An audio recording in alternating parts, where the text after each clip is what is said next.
નમસ્કાર વિદ્યાર્થી મિત્રો, હું છું આર્યન પટેલ અને તમે જોઈ રહ્યા છો ક્લેવર એકેડમી યુટ્યુબ ચેનલ.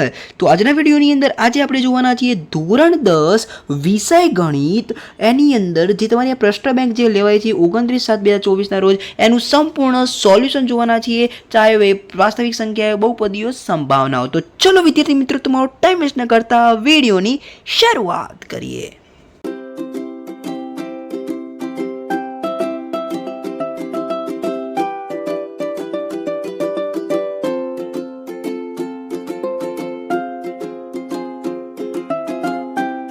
વિદ્યાર્થી મિત્રો, અહીંયા તમારે જે છે વિભાગ નંબર એ પહેલાં ચેપ્ટર નંબર 1નું આપેલું છે. તો આની અંદર પહેલું છે નીચે આપેલ અવયવ વૃક્ષના આધારે x + y નું મૂલ્ય શોધવાનું છે. તો અહીંયા તમારે આવશે ઓપ્શન નંબર બી 12 આવશે.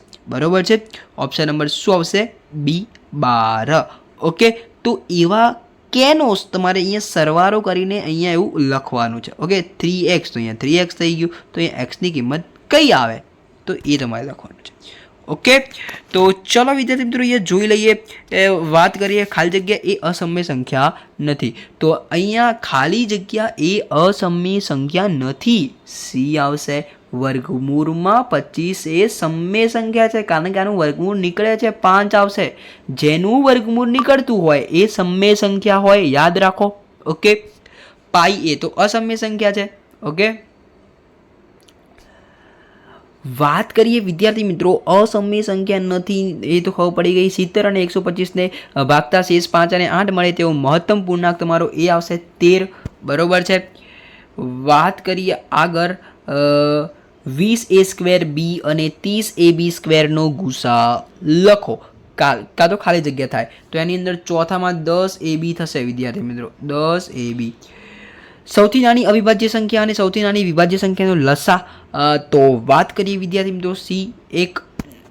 વાત કરીએ અહીંયા આગળ ખાલી જગ્યા, તો લસા 2x 3x 5x, જ્યાં x એ ધન પૂર્ણાંક છે. તો વિદ્યાર્થી મિત્રો, જે પહેલું જે છે એની અંદર આવશે 30x. ઓકે. બે સંખ્યાઓ 3/4 પ્રમાણમાં છે તો એમનો લસા 120 હોય તો બે સંખ્યાઓનો સરવાળો શોધો. તો વિદ્યાર્થી મિત્રો, એનો સરવાળો શોધવાનું કીધું છે, થોડું લોજિક દોરાવવું પડશે. તો એનો જવાબ આવશે અહીંયા તમારી જોડે સરવાળાની અંદર 30. બરોબર છે. લસા 23 35 36 આ બધાનો લસા તમે શોધશો એટલે એનો જવાબ તમને મળશે 1610. બે અવિભાજ્ય સંખ્યાઓનો ગુસા કેટલો થાય? તો બે અવિભાજ્ય સંખ્યાઓનો ગુસા 1 થશે. 1 0 નહીં થાય, 1 થશે. 98 ના અવિભાજ્ય અવયવો આ તો બધાને આવડે. સીધું 49 દુ 98. તો 2 × 7 ની 2 ઘાત. બરોબર. 2 × 7 ની 2 ઘાત. 2 × 7 ની 2 ઘાત. ઓકે. વાત કરીએ વિદ્યાર્થી મિત્રો ખરા ખોટા, તો ગુસા 32 81 એનો ગુસા તમારે જોઈ લેવાનો કેટલો થાય છે. તો 1 જ થાય ભૈયા, સાચું છે. વાત કરીએ વિદ્યાર્થી મિત્રો, કોઈ પણ બે ધન પૂર્ણાંકો a અને b માટે ગુસા ab × લસા ab બરાબર ab. તો આ બી સાચું છે. વર્ગમૂળમાં 3 - વર્ગમૂળમાં 5, વર્ગમૂળમાં 3 + વર્ગમૂળમાં 5 એ અસમય સંખ્યા છે. તો વિદ્યાર્થી મિત્રો ખોટું છે, અસમય સંખ્યા છે. બરોબર. વાત કરીએ વિદ્યાર્થી મિત્રો, અહીંયા સમય અને અસમય સંખ્યાઓના સરવાળા કે તફાવત અસમય હોય છે. ચોથાની અંદર સાચું આવશે. આ વિધાન જોઈ લેજો, સાચું છે. બોર્ડની પરીક્ષાની અંદર આમાં કોઈ ફેરફાર થાય તો ખોટું આવે. જોઈ લો. સમય અને અસમય સંખ્યાઓના સરવાળા કે તફાવત, સમય અને અસમય સંખ્યાઓના સરવાળા અને તફાવત એટલે કે સરવાળા અને બાદબાકી એ શું હોય? અસમય હોય. તો વિધાન સાચું છે, જોઈ લેજો. સમય અને અસમય સંખ્યાઓના સરવાળા અને તફાવત એટલે સરવાળા અને બાદબાકી અસમય હોય એટલે સાચું. 3.14 એ અસમય સંખ્યા છે, સાચું આવશે. બરોબર. વાત કરીએ વિદ્યાર્થી વિભાગ નંબર બી ની અંદર જે દાખલા જે જોઈ લેજો વિદ્યાર્થી મિત્રો, કાલે આપણા મોસ્ટ IMP આપ્યા હતા એ જ છે બધા દાખલા. જેને જોયા હોય એમને તો આવડ્યું જ હશે બધું. બરોબર. તમે જોઈ શકો 5 દાખલા છે, 2 માર્ક્સના છે, બધા તમારા ચોપડીના છે, સારા દાખલા છે, એકદમ ઇઝી દાખલા છે. જો તમે પ્રેક્ટિસ કરી હોય તો એક આ દાખલો મને યાદ છે કે આપણી IMPની અંદર હતો, આ બી હતો. બરોબર. આ ટ્વિસ્ટેડ પ્રશ્ન છે. બરોબર. વિદ્યાર્થી મિત્રો, તમે તૈયાર કરો ને તો શું ના આવડે એ. આ મારા ખ્યાલથી ઉદાહરણ નંબર 7 છે કદાચ. કદાચ યાદ નથી, પાક્કું જોઈ લેજો. ઓકે, તો હવે વિદ્યાર્થી મિત્રો અહીંયા આપણે વાત કરી લઈએ વિભાગ નંબર એ વિભાગ નંબર એની આપણે વાત કરીએ વિદ્યાર્થી મિત્રો, તો ચેપ્ટર નંબર 2માંથી આકૃતિમાં બહુપદી y બરાબર પી ઓફ એક્સનો આલેખ આપેલ છે. આ બહુપદીના શૂન્યોની સંખ્યા શોધો. તો એની અંદર વિદ્યાર્થી મિત્રો આવશે 3. કેમ? જો આ એક, પછી આ બીજું, આ ત્રીજું. સમજી ગયા? ઓકે. સુરેખ બહુપદી પી ઓફ એક્સ બરાબર 2x - 5નું શૂન્ય શોધો. તો અહીંયા માઇનસ છે એટલે ઉલટાઈ જાય એટલે 5/2. ઓકે, 5/2. દ્વિઘાત બહુપદી પી ઓફ એક્સ બરાબર -x² પ્લસ 3x પ્લસ 4નો આલેખ બીજું આવશે નીચેની તરફ, બરોબર, નીચેની તરફ ખુલ્લો પરવલય. ઓકે, આઈ હોપ કે તમે સમજી ગયા હશો. હવે આપણે અહીંયા વિદ્યાર્થી મિત્રો વાત કરીશું ચોથું. જો આલ્ફા અને બીટા એ બહુપદી પી ઓફ એક્સ બરાબર x² - 3x પ્લસ 2k ના શૂન્યો છે, તથા આલ્ફા બીટા હોય તો k બરાબર ખાલી જગ્યા. તો ચોથાની અંદર 3/2 આવશે વિદ્યાર્થી મિત્રો. પછી વાત કરીએ આગળ, બહુપદી પી ઓફ y² - y ને ખાલી જગ્યા વાસ્તવિક શૂન્યો છે, તો વિદ્યાર્થી મિત્રો 2 આવશે.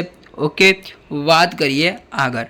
તો ખરા ખોટાની વાત કરીએ, દ્વિઘાત બહુપદી પી ઓફ એક્સ બરાબર x² - 3x પ્લસ 2ના શૂન્યનો સરવાળો -3 છે, તો -3 આવ્યું એટલે ખોટું.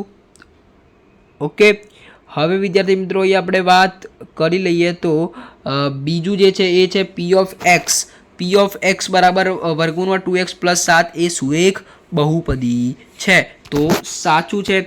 બહુપદી પી ઓફ એક્સ બરાબર 3x પ્લસ 5નો આલેખ પરવલય મળે, ખોટું.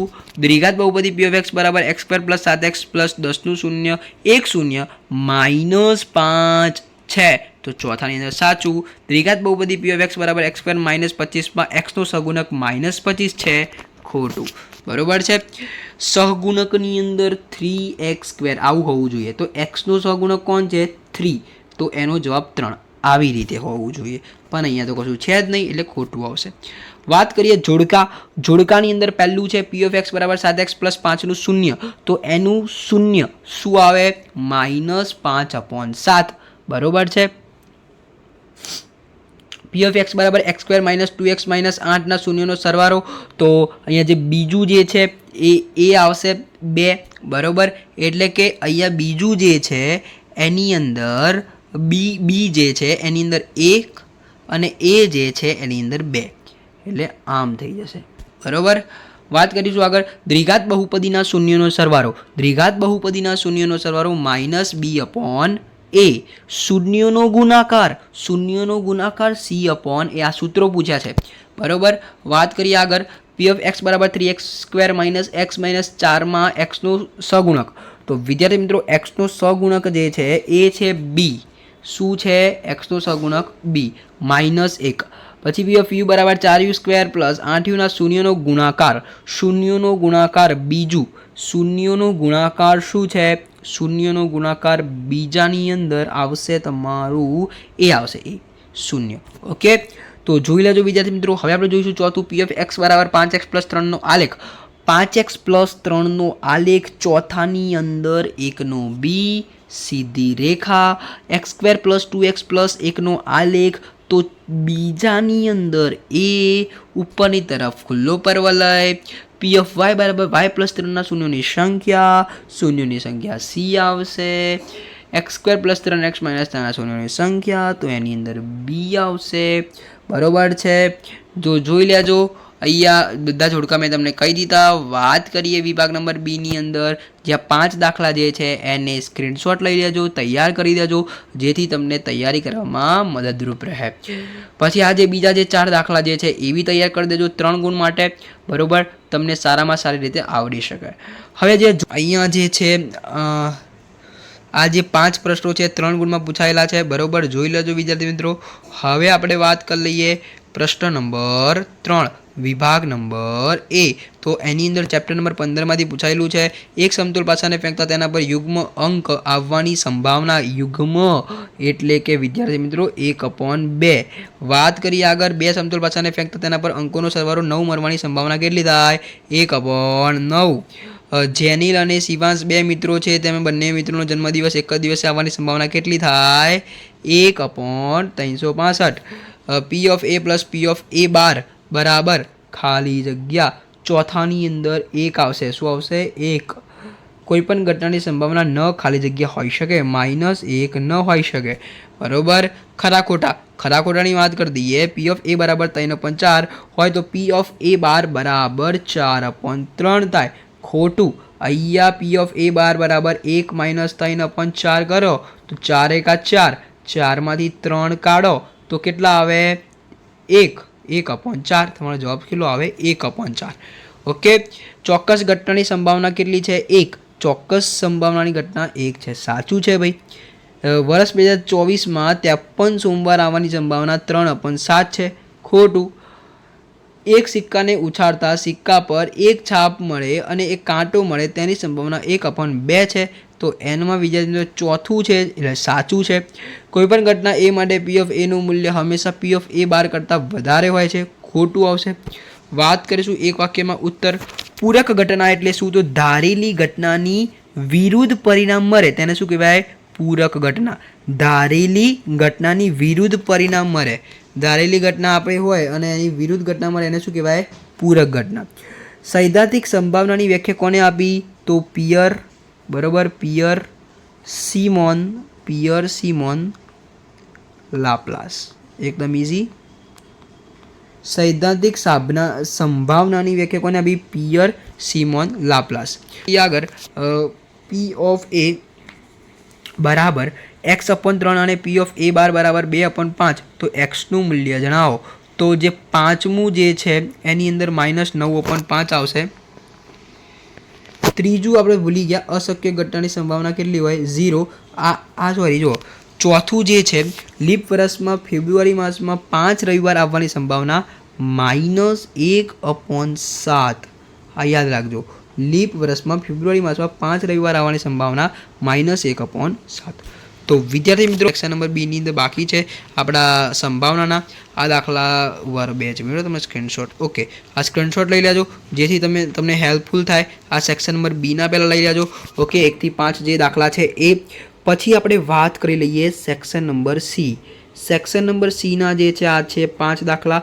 એ બી જોઈ લેજો. પછી તમે કહેશો મને સ્ક્રીનશોટ ના આપ્યા. મોસ્ટ આઈએમપી દાખલા કયા હતા એ ખબર ના પડી તો લઈ લો સ્ક્રીનશોટ. ઓકે. ક્યાં ના છે? વાત કરીએ section number D. Section number ડીની અંદર આ 3 દાખલા પહેલાં લઈ લો. પછી આપણે બીજા દાખલા ઉપર જઈએ. તો વિદ્યાર્થી મિત્રો વિડીયોને પોઝ કરો અને સ્ક્રીનશોટ લો. વાત કરીએ ચોથો અને પાંચમો. તો આઈ હોપ કે તમે સ્ક્રીનશોટ લીધા હશે, સોલ્યુશન જોયું હશે. તો આ બધું જોવાથી તમારું નોલેજ વધશે એન્ડ ધોરણ 10ની અંદર સારામાં સારા માર્ક્સ તમે લાવી શકશો. ઓકે. તો વિડીયો સારો લાગે તો વિડીયો લાઈક કરજો. ચેનલની અંદર ન હોય તો ચેનલ સબસ્ક્રાઈબ કરજો. બેલ આઇકનને જરૂરથી પ્રેસ કરજો. મળીશું નેક્સ્ટ વિડીયોમાં. ત્યાં સુધી good bye, take care, all the best.